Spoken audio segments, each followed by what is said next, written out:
I'd like to talk you through some of the most common collars and training tools that we use here in Australia and how they differ from one another. Sometimes the collar or harness that you're using is actually enabling your dog's pulling and reactivity. The main thing here is that no one tool will teach your dog good leash manners.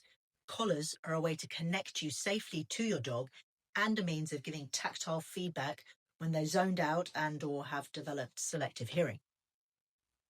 First is the good old-fashioned check chain, beloved by old school obedience instructors. Then we have the chain martingale, which is currently very popular in obedience clubs. Then the head halter, which is often a dog's least favourite option, but can make a huge difference to the ability of a handler to control a large, powerful dog. Then the soft martingale, which is a good compromise between a flat collar and a chain martingale, as it is generally escape-proof, but is great for more sensitive dogs.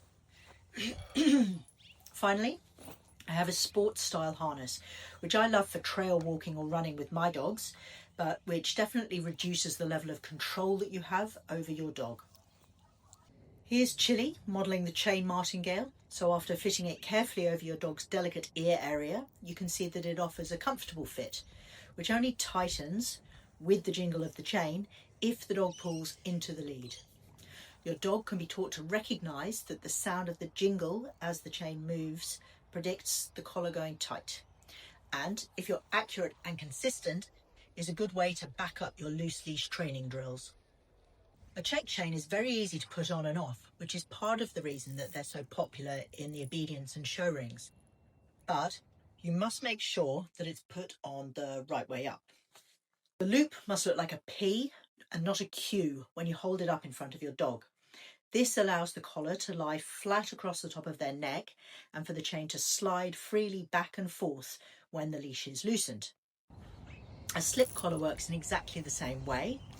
I haven't shown one here, but the advantage of the chain is the sound that it makes as the chain slides through, which the dog, if taught correctly, can learn to use to anticipate the chain going tight. The head halter can be a game changer for a dog that pulls, but a powerful tool like this comes with the caveat that some dogs can find them very unpleasant to wear. This can be helped by taking time to condition the dog to the halter, by pairing its use with pleasant events like feeding treats, and also by taking it off when not actively walking your dog. This is a good choice if you have a young or boisterous large dog that you feel could pull you over if they decided to lunge in the wrong direction. As their manners improve, you can phase out the halter.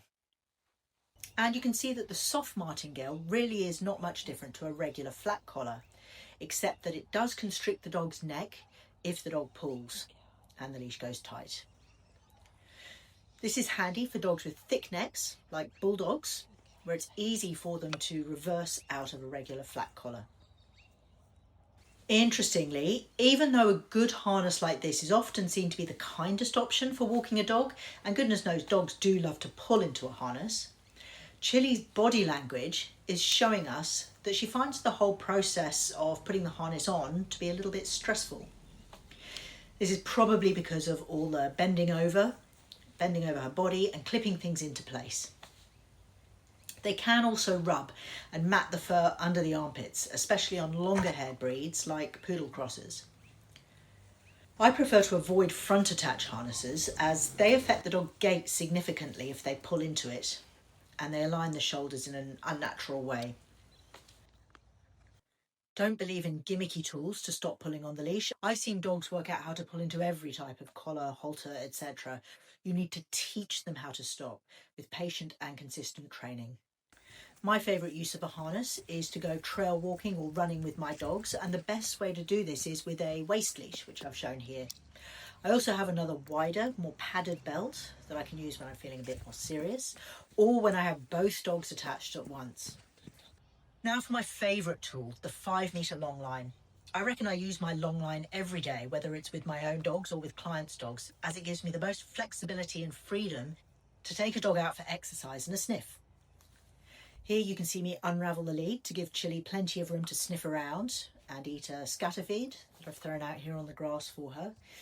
But then I can gather it back up to use as a shorter lead when, for example, we need to walk down a narrow track or if another dog's coming towards us and I need better control of Chili. This one is made of biothane, which is a great material for using at the beach, and it cleans off really easily. So I hope you found that helpful and it gives you a bit of a better idea on which tools are useful in which situations. If you have any questions, ask me below and I'll do my best to answer.